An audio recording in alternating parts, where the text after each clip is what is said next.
Ya, bismillahirrahmanirrahim. Assalamualaikum warahmatullahi wabarakatuh. Waalaikumsalam warahmatullahi wabarakatuh. Selamat siang teman-teman. Kembali lagi ke channel Elsa Destriapani. Di sini saya mengundang sahabat saya. Silahkan perkenalkan diri. Ya, halo Mbak Elsa. Selamat siang teman-teman semuanya. Untuk teman-teman followersnya Mbak Elsa, perkenalkan nama saya Nia Fauzi. Mungkin teman-teman bisa langsung kepoin ya di Instagram, TikTok maupun semua kanal media sosial ya. Kita nanti bisa saling sharing dan mungkin Mbak Elsa nanti ada beberapa pertanyaan yang mungkin bisa saling memotivasi kita di era pandemi ini. Gitu ya. Oke, Mbak Nia, bisa disebutkan ulang tadi Instagram, TikToknya atau apanya, alamat ininya. Mungkin nanti teman-teman bisa ikut bergabung. Oke. Ya, untuk di Instagram ada @nia.fauzi, TikTok Nia_Fauzi, kemudian untuk Facebook dan Twitter Nia Fauzi ya. Dan teman-teman bisa saling follow, kita bisa saling sharing lah informasi-informasi apa yang ada di Instagram saya maupun teman-teman supaya kita bisa saling menambah wawasan. Oke, Mbak Nia, di sini Ya. kita akan berbagi ya teman-teman. Saya mengundang Mbak Nia ini untuk sharing bagaimana sih anak muda di zaman pandemi ini bisa survive, bisa tetap menghasilkan uang dari berbagai dari berbagai macam penghasilan seperti itu. Jadi nanti Mbak Nia akan lebih banyak sharing Ya. tentang bagaimana kita tetap tangguh menjadi anak muda di masa pandemi ini. Seperti itu ya Mbak Nia ya. Ya, betul Mbak Elsa. Ya, oke. Jadi teman-teman, Mbak Nia ini adalah teman saya ketika di S1. Jadi beliau juga kuliah di Sains Komunikasi dan Pengembangan Masyarakat IPB. Angkatan 49. Angkatan udah tua ya ternyata kita ya. Ternyata udah tua. Oke, Mbak Nia sekarang kesibukannya apa Mbak Nia? Oke, untuk kesibukan saat ini karena memang di era pandemi ya masih tetap bekerja, tapi karena memang saya itu orang yang nggak mau diam, jadi karena saya merasa ada beberapa kemampuan yang memang harus saya eksplor, saya mengambil beberapa job lain selain pekerjaan utama, mulai dari sosial media spesialis, kemudian VUA, ada juga untuk sosial media ini untuk terkait dengan bagaimana sih pengelolaan media sosial di kanal pemerintah gitu, Mbak Elsa. Oh, jadi sekarang aktif di di kanal pemerintah yang mana? BUMN ya? Iya, ini ada di kanal di pemerintah, di kementerian, Oh, kementerian. kemudian juga ada di NGO. Ya, jadi kita untuk saat ini perannya adalah bagaimana sih proses untuk meningkatkan engagement terhadap informasi-informasi yang nantinya akan diberikan oleh pemerintah maupun NGO yang saya pegang gitu. Jadi kan kalau kita ketahui bahwa media sosial saat ini memang pesat ya, sangat pesat terutama untuk media sosial kanal TikTok yang memang banyak banget nih dulu yang citranya sangat buruk sekarang sudah up karena memang ada beberapa yang informasi yang kita bisa dapatkan dari kanal TikTok. Jadi kita sebagaimana orang sosial media spesialis harus tahu nih dan juga harus membaca peluang kira-kira kanal media sosial mana sih yang memang lagi digandrungin oleh masyarakat Indonesia gitu supaya apa-apa yang kita lakukan baik produksi kontennya, strateginya ini bisa tercapai dengan target audiensnya. Gitu Mbak Elsa. Mantap sekali. Mbak Nia selain tadi di kementerian kesibukannya apa tuh di sela-sela kesibukannya? Selain itu aktif di mana lagi? Kesibukan lainnya ya? Ya, aktif lainnya memang saat ini bekerja sebagai konsultan media sosial, kemudian juga VOA, ini voice over of the announcer ya. Jadi memang kita mengambil beberapa job-job terkait dengan bagaimana sih pengelolaan suara, kemudian membuat company profile, terus suaranya yang kita buat dari saya sendiri, kemudian nanti di-record, lalu diberikan kepada perusahaan gitu Mbak. Jadi kadang sih kita selain Sabtu Minggu nih, Sabtu Minggu biasanya kan kita libur ya, sedangkan saya menghabiskan waktu itu untuk job lainnya berupa job POA itu. Jadi beberapa perusahaan kadang ada yang memang pengen kerja sama saya terkait dengan bagaimana sih untuk membuat company profile mulai dari diskusinya sampai dengan produksi dan juga nanti pengambilan suaranya langsung dari saya gitu. Jadi memang apa ya, Jumat Sabtu kerja di pekerjaan utama, Sabtu Minggu di job lain gitu. freelance-nya.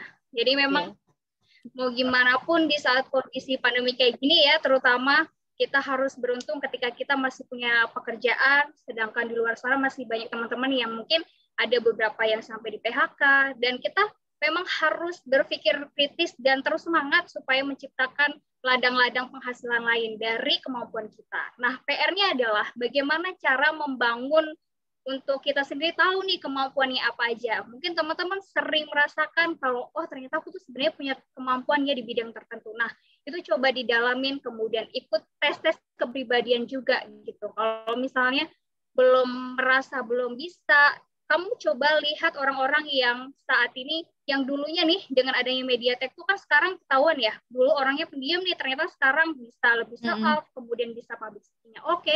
Ternyata yang ditingkatkan adalah motivasi dari kita sendiri supaya kita bisa grow up, kemudian nggak malu-malu, terus harus ini sih sebenarnya harus lebih ke apa ya, jangan terpaku dengan omongan netizen ya.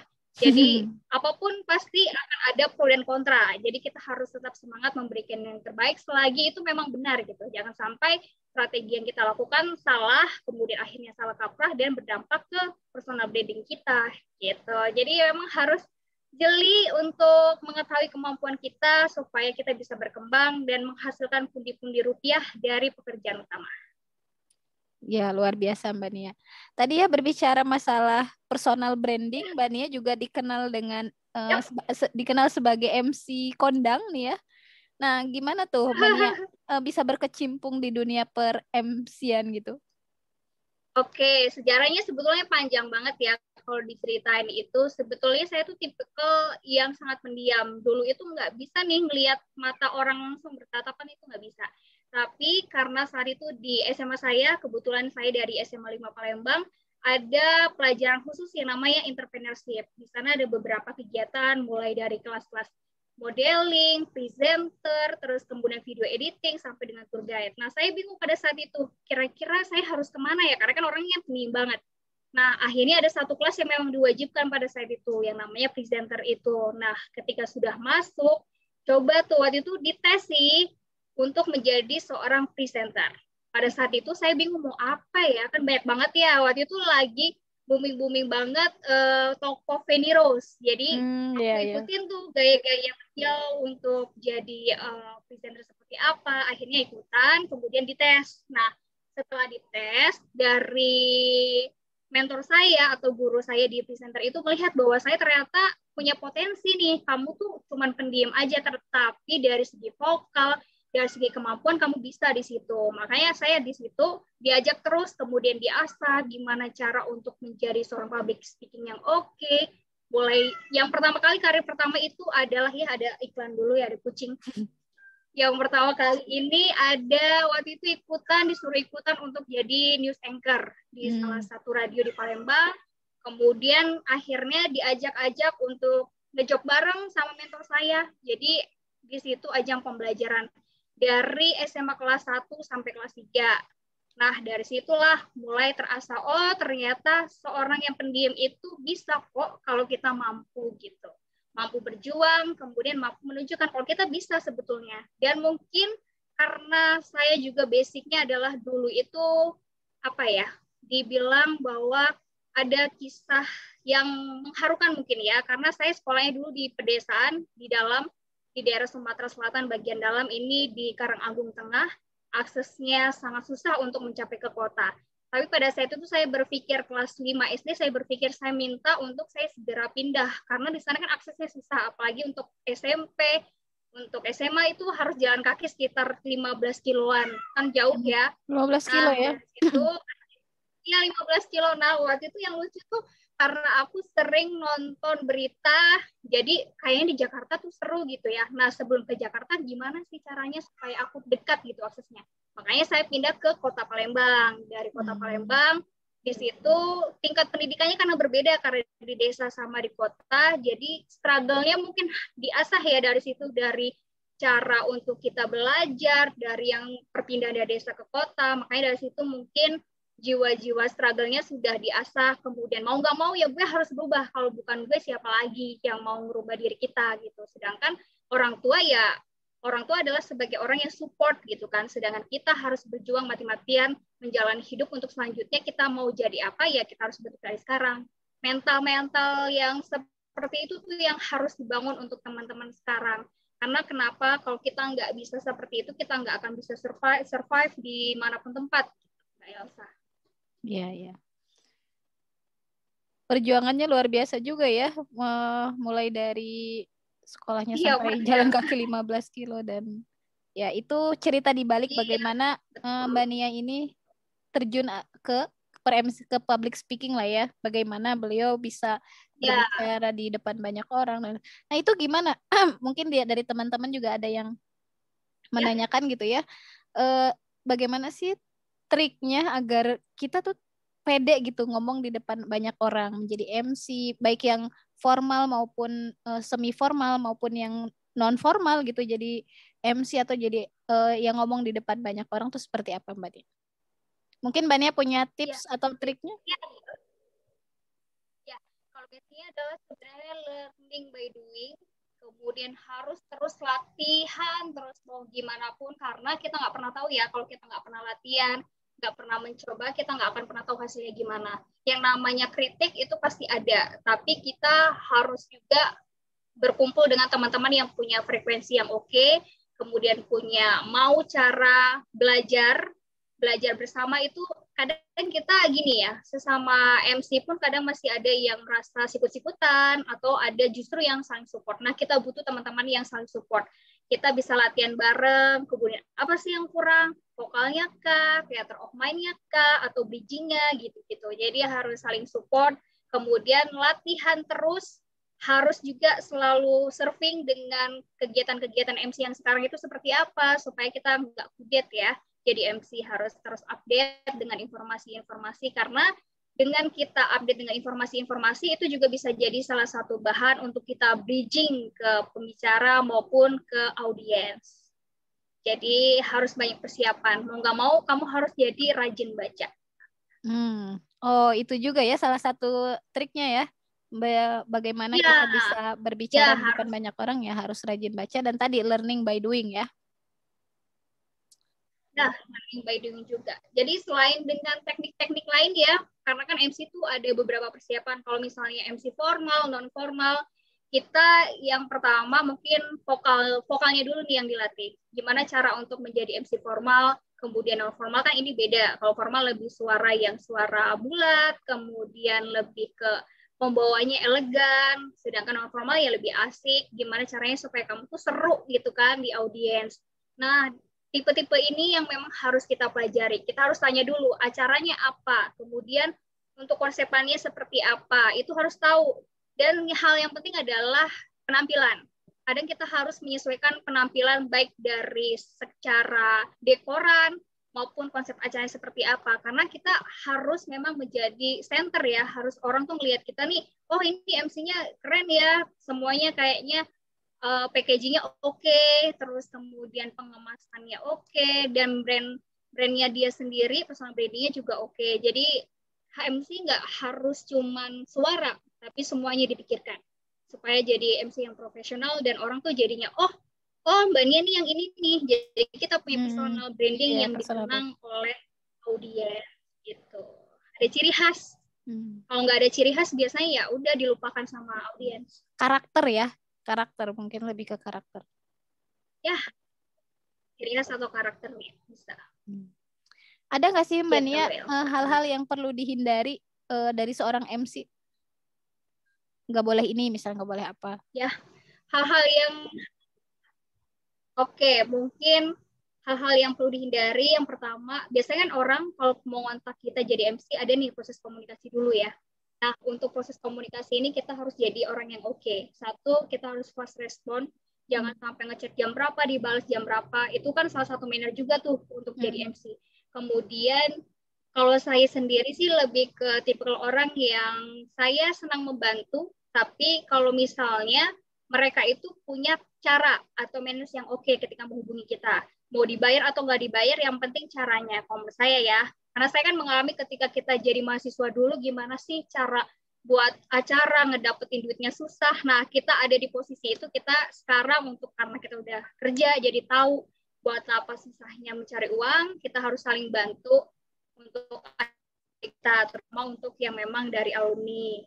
Terus selain itu, manage-nya memang harus dijaga, harus tektokan terus sama PJMC-nya, supaya oke. Kemudian pastikan nama-nama pembicara maupun undangan itu harus detail.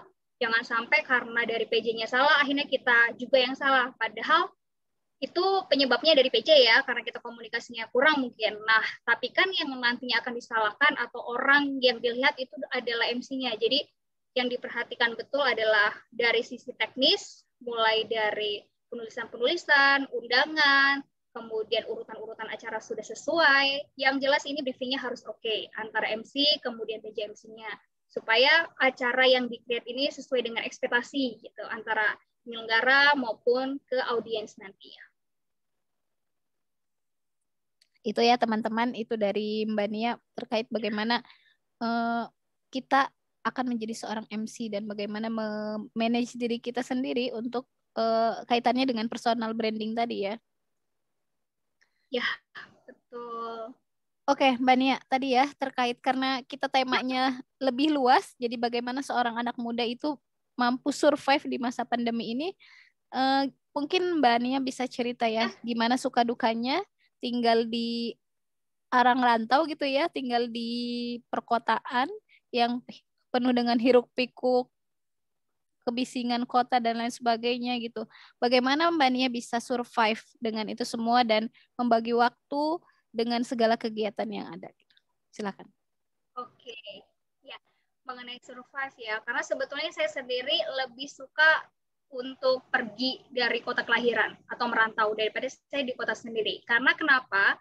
Saya beranggapan ketika saya berada di kota sendiri, artinya dari perspektif saya itu masih sempit. Sedangkan mengapa saya pilih Jakarta? Jakarta ini kan kota metropolitan, semuanya terpusat di sana. Mau tidak mau kita harus menjadi pribadi yang mau bersaing.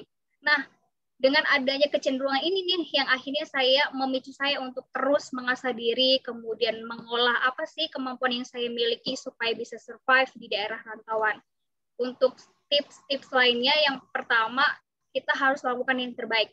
Maupun pekerjaan apapun ya, dari mungkin pekerjaan yang rendah maupun yang oke gitu, tapi kita harus tunjukkan bahwa kita bisa. Sedetail apapun, kemudian sesusah apapun pekerjaan yang diberikan kepada kita, harus lakukan yang terbaik. Kalau misalnya nih, bosnya nyuruh untuk nanti tolong dikirim jam 12 siang ya, kalau bisa kita dari pagi udah selesai. Jadi supaya ada proses review. Nah, yang seperti ini nih yang kadang teman-teman atau di luar sana yang tidak diperhatikan ketika dikasih deadline jam 12, kita benar-benar ngasih deadline jam 12. Jadi kan tidak ada waktu nih buat atasan kita mengecek. Sementara yang harusnya kita lakukan adalah apa nih yang harus kita berikan yang terbaik kepada atasan kita. Berarti kita harus ngasih waktu supaya atasan kita bisa punya waktu untuk ngecek. Nah, yang kayak gini-gini nih memang harus dikasihkan sebuah edukasi mungkin ya ke teman-teman kita. Oh, ternyata itu juga sebagai salah satu cara kita meningkatkan value added kita. Dengan kita begitu, artinya kita punya standar nih. Gimana caranya pekerjaan itu supaya lebih cepat, kemudian rapi, teliti, ya. Terus apa lagi ya? Untuk selanjutnya mungkin lebih ke percaya diri. Kalau orang nggak percaya diri, ya orang nggak akan percaya sama kita, gitu kan. Tunjukkan, kamu pun jangan takut salah. Maksudnya, kamu ketika kamu sudah punya argumen, ya kamu pertahankan selagi itu memang benar. Mungkin dianggap orang nih aneh banget gitu, apalagi buat teman-teman yang nantinya baru menjalani kehidupan pekerjaan ya, fresh graduate, mungkin dianggap padahal kita punya sebuah usulan yang bagus, tapi karena kita dianggap yang baru kok, lo harusnya nggak usah kayak gitu. Padahal kita, ya kenapa enggak? Toh juga yang namanya sebuah perusahaan butuh masukan kan? Dengan adanya masukan yang bagus, justru akan meningkatkan profit perusahaan. Nah, yang kayak gini-gini nih memang harus kita, yuk berani aja, lu jangan pernah takut untuk jadi orang yang selalu memberikan masukan-masukan, terus kemudian mungkin yang harus diasah adalah berpikir inovasi. Karena dunia semakin berkembang, ya, jadi kita harus terus mengasah apa sih yang baru gitu. Banyak yang harus kita lakukan dan selalu harus do the best setiap pekerjaan kita. Oke. Itu Mbak Elsa. Jadi semangat. Tetap semangat. Di kementerian megang sosial media ya, itu suka dukanya apa tuh? Oke, di kementerian saya juga pegang sosial media. Jadi suka dukanya karena memang senang mungkin ya, senang di media sosial dan kita memang punya tim yang solid. Jadi ada tim konten, terus kemudian ada tim yang buat jadi bales-balesin. Jadi kalau di pemerintah, terutama di kementerian saya itu Kementerian SDM, kita tuh media sosialnya aktif banget. Jadi 247. Biasanya itu kalau ada yang DM jam 2 pagi pasti selalu saya balas. Selagi saya pegang handphone dan saya masih bangun. Kadang tuh sampai, Min, ini belum tidur gitu kan. Kalau selagi kita pegang handphone nggak langsung balas gitu. Dan kita tuh selalu memastikan bahwa semua komentar maupun pesan itu sebelum tidur udah harus dibalas semua. Jadi supaya meningkatkan, oh ternyata media sosialnya aktif dan kemudian menumbuhkan citra baru nih bahwa pemerintah tuh nggak kaku kok. Pemerintah sekarang malah lebih asik gitu. Lihat-lihat aja kontennya dari @ksdm di sana sudah lebih ke apa ya, mengajak ke anak muda supaya oh ternyata pemerintah nggak sekaku itu, ternyata pemerintah lebih dekat sekarang kepada masyarakat. Gitu. Jadi pengelolaan media sosialnya aktif ya @ksdm, jadi aktif. Apapun kalau mau nanya soal magang pasti kita jawab, langsung aja DM, pokoknya tes aja nanti kita jawab gitu. Jadi ya yang kayak gini-gini nih memang harus kita sebagai sosial media spesialis bisa tahu apa sih yang dibutuhkan oleh pelanggan atau audiens. Kita posisikan kita sebagai audiens. Oh, ternyata kadang tuh kita kalau butuh surat atau butuh mau magang, kita nggak tahu nih jalurnya gimana. Sedangkan sekarang kan media sosial udah ada nih, harusnya bisa dong, harusnya bisa cepet. Nah, yang kayak gini nih kita harus jeli. Berarti kebutuhan masyarakat seperti ini kita harus mencoba menjawab kebutuhan-kebutuhan masyarakat. Pengelolaan media sosialnya sudah harus berkembang, kemudian peningkatan followersnya juga harus peningkatan followers yang memang organik, sehingga konten-konten yang kita buat bisa menyerap langsung dan oke di hadapan masyarakat Indonesia. Luar biasa, sosial media analis juga ya. Apa? Spesialis ya disebutnya. Ya. Spesialis. Ya, sosial media spesialis. Oke. Itu aktivitas yang utama ya jadinya. Aktivitas yang utamanya spesialis sosial media. Kemudian selain itu ada kegiatan apa lagi Mbak Nia tadi? Ada usaha juga ya? Kayaknya aku lihat di TikToknya Mbak Nia punya usaha baru ya. Coba boleh diceritain gimana? Ya benar kalau ya awalnya seperti apa? Oke. Jadi kalau pekerjaan utama memang di Kementerian SDM, saya membantu di sosial media, kemudian juga di kontak centernya. Jadi kita saling terhubung semua kanal. Jadi nyambung nih antara media sosial sama kontak centernya. Jadi buat masyarakat yang pengen tahu ataupun menanyakan informasi, meminta data, kemudian melakukan pengaduan terhadap sesuatu, misal ada penambangan ilegal, bisa langsung dihubungi di kanal media sosialnya, Instagram maupun semua karena media sosial Kementerian SDM. Nah, untuk usaha, sebetulnya kalau untuk usaha ini saya kolaborasi sama calon pasangan. Cila. Sama calon suami, ya. Oke. Ya, calon pasangan lah ya. Nah, merintis usahanya ini ada di Sukabumi, namanya Usaha Kita. Oh, di Sukabumi ya. Kenapa namanya Usaha Kita? Kenapa? Ya, namanya Usaha Kita. Ya udah, memang usaha kita berdua. Sesimpel itu sih sebetulnya. Apa kalau usaha apa tuh Mbak Nia? Kita itu ada apa aja yang usaha kita usaha kita tuh sebetulnya untuk yang saat ini kita memang fokus kepada kuliner, namun nanti selanjutnya mungkin lebih kepada sosial media, kemudian ada bisnis-bisnis lainnya, tapi untuk saat ini memang fokusnya ke kuliner. Dan untuk teman-teman mungkin yang ada di Sukabumi, jangan lupa untuk mampir di Cafe Vanilla, sekalian promosi, ada di kedai usaha kita ya. Sana ada menu-menu mulai ramen, mie Jawa, pisang goreng, pokoknya banyak di sana. Di Sukabuminya sebelah mana? Sukabumi ini ada di Sukabumi Kota, di Cafe Vanilla. Oh, Sukabumi Kota. Jadi teman-teman yang ke Sukabumi, silahkan mampir di kedainya usaha kita punya Mbak Nia. Silahkan dicoba makanan-makanannya di sana ya. Oke, luar biasa sekali. Jadi itu Jakarta Sukabumi bolak-balik ya? Setiap weekend? Ya, Enggak juga sih, tergantung. Kalau misalnya lagi ada waktu lama gitu untuk pulang ke Sukabumi, ya ke Sukabumi gitu. Jadi mungkin ke Sukabumi juga kadang masih kerja konten TikToknya, ya kan. Sekarang udah eranya TikTok, harus cepet lah. Membuka usaha gitu. Kan kadang kalau anak-anak muda baru apalagi pemula gitu ya, kadang suka gue bisa Ya, nggak ya gitu buka usaha kayak gitu. Gimana melawan ketakutan-ketakutan seperti itu Mbak Nia? oke, ini dikomunikasikan sih kalau lagi sama pasangan ya. Mungkin buat para pasangan muda yang ingin membuat bisnis, dan untuk mungkin salah satu cara untuk mencapai modal nikah ya.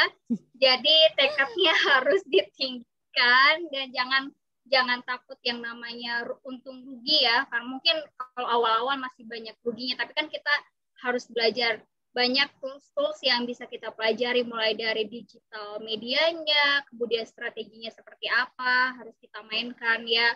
Mau tidak mau kita harus punya spare waktu khusus untuk membangun bisnis kita. Mulai dari modal, kemudian untuk link ya. Kalau nggak punya link kan agak susah nih, jadi Ya. kita bisa meningkatkan linknya dulu, modalnya terutama, terus tekad, semangat. Apalagi kalau di usaha kita ini, sebetulnya kan untuk yang kerjanya baru ada satu. Nah, yang satu ini memang harus kita pikirin nih. Setiap bulannya kita udah harus mikirin gaji ya kan.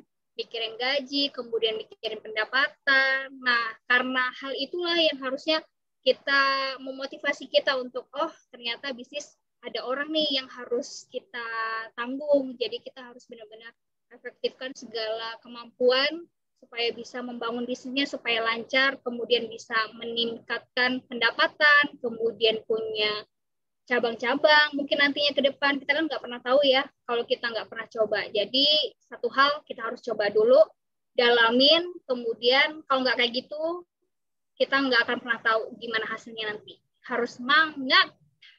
Nah itu. Jadi ya itu dia. Di awal-awal pasti yang dipikir adalah gimana ya modalnya Ya. gimana. Nah itu juga sih harus dikomunikasikan, apalagi kalau untuk sesama pasangan, kemudian punya keluarga, kita sama-sama ngomongin sih dari awal. Kita lagi membangun bisnis, suka dukanya ya harus kita jalin bareng-bareng. Kalau lagi rugi ya kita evaluasi, kalau lagi untung ya kita mungkin, biasanya kita memang ada ini sih, ada kewajiban ya. Kalau dari aku pribadi, kita selalu ada sedekah. Jadi mau untung atau rugi, kita sparekan Ada yang waktu, dikeluarin ya. ya waktu dan uang ya untuk sedekah. Jadi supaya berkah lah usaha yang kita jalankan. Jadi berpikirnya nggak cuman profit untuk kita sendiri, tapi bagaimana kita bermanfaat untuk orang banyak. Ya kan kita nggak pernah tahu, di luar sana ada beberapa teman-teman kita yang memang butuh bantuan kita atau butuh uluran tangan kita. Jadi harus terus menciptakan banyak peluang-peluang untuk membantu orang lain. Dengan kita menciptakan lapangan pekerjaan, artinya kan kita sudah membantu mereka. Nah, itulah juga yang menjadi motivasi kita supaya harus cepat nih mengembangkan bisnisnya supaya banyak lagi orang-orang yang bisa kita bantu. Gitu Mbak Elsa. Luar biasa sekali Mbak Nia. Mbak Nia tadi sudah cerita mengenai bagaimana menjadi spesialis sosial media, kemudian di sela-sela itu juga MC juga Mbak Nia udah cerita seperti apa menjadi MC yang baik gitu ya. Kemudian di bidang usahanya juga Mbak Nia tadi sudah sharing bagaimana mau mulai gitu ya, berani untuk memulai usaha atau bisnis gitu ya. Dan tadi orientasinya bukan semata-mata keuntungan tapi juga bagaimana bisa bermanfaat untuk banyak orang. Ini terakhir nih Mbak Nia. Tadi apa VOA ya. Nah, itu belum cerita Ya, tuh. VOA. Mbak Nia seperti apa Mbak Nia? Baik, VOA kan ini lebih ke dubbing ya, voice of the announcer sebetulnya. Gimana cara kita suaranya nih supaya bisa dipakai orang banyak, mulai dari company profile, bahkan untuk konten-konten yang sifatnya informatif dari berbagai pihak. Nah, kita biasanya melakukan pelatihan-pelatihan nih dari kita sendiri, terus mengasah. Banyak sekali kan sekarang media untuk belajar menjadi seorang VOA. Nah, mungkin kalau orang tahu aku, kenal aku gitu, ketika ngomong biasa pasti cempreng banget. Tapi kalau udah di dubber kok beda. Nah, itu sih yang harus dipelajarin. Ada beberapa teknik yang memang kita bisa saling sharing lah nantinya. Kalau misalnya teman-teman bisa juga follow kan di media sosial, mungkin bisa melihat bagaimana saya untuk proses VOA, kemudian hasil-hasil suaranya seperti apa gitu. Jadi memang harus melatih terus vokalnya, jangan makan gorengan Hamin satu sebelum MC atau VOA. Nah itu tantangannya. Tantangannya biasa gitu, karena memang berpengaruh banget sih untuk gorengan. Hamin satu jangan makan dulu supaya vokalnya oke. Tuh. Nah, mungkin bagi tips juga nih buat teman-teman yang belum ada alat perekam yang bagus gitu ya, yang oke. Kalau aku biasanya pakai recordingnya pakai handphone, terus kemudian supaya kedap suara, saya bersembunyi di balik bantal biasanya kalau di kosan. Oh gitu ya. Gitu. Jadi itu salah satu ketahuan nih nanti kalau di ya. Iya, jadi supaya suaranya bagus gitu bersembunyi aja di balik bantal, nanti di record. Kalau misalnya nggak bersembunyi di balik bantal, suara-suara nih motor lewat, kucing masuk gitu. Jadi memang harus diakalin, harus tahu trik-triknya, walaupun kita punya keterbatasan, tapi kita bisa berkarya. Oke, mantap. Itu cerita mengenai VOA.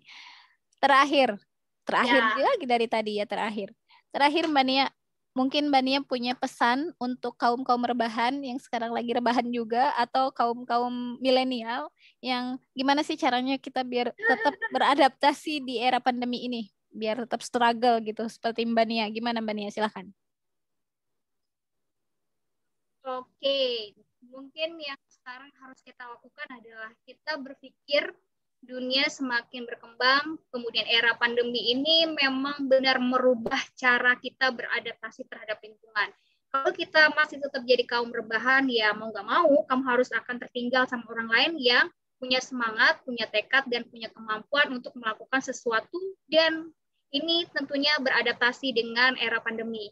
Apalagi daring seperti ini ya, jadi kita harus tahu apa sih yang lagi in, apa yang harus kita lakukan, kemudian media belajarnya banyak, kamu harus memperdekat atau ya setidaknya kamu mendekati hal-hal yang memang punya punya keuntungan untuk kamu berkembang. Jadi mulai dari teman, dari media sosial, semua kanal media sosial itu sekarang sudah banyak, dan banyak orang juga yang nge-share ilmunya, jadi kamu bisa manfaatkan itu dengan sebaik mungkin. Ya, jangan patah semangat. Kaum rebahan boleh sesekali, tapi jangan langsung atau jangan lanjut gitu. Jadi kalau kayak gitu ya kamu akan ketinggalan sama orang lain yang di luar sana yang banyak banget yang punya talenta, tapi dia diem-diem aja, ya kan? Lebih baik kamu mencoba supaya kamu bisa memotivasi orang lain dan kamu bermanfaat untuk banyak orang. Itu Mbak pesannya. Mantap sekali Mbak Nia, obrolan kita hari ini sangat menginspirasi ya, dan semoga juga bisa diambil manfaatnya untuk khususnya untuk saya sendiri dan umumnya untuk teman-teman semua para penonton YouTube aku ya. Oke, teman-teman, itulah perbincangan saya dengan Mbak Nia. Semoga ada manfaatnya. Mungkin nanti di lain kesempatan kita akan berbincang-bincang lagi ya Mbak Nia ya. Dan silakan untuk teman-teman yang mau lebih jauh memperdalam mengenai sosial media, spesialis sosial media, VOA, kemudian bisnis, dan satu lagi apa tadi? MC. Bagaimana jadi MC profesional, bisa menghubungi Mbak Nia langsung melalui Instagramnya atau TikToknya. Tuh ya. Ya cukup sekian teman-teman. Assalamualaikum warahmatullahi wabarakatuh.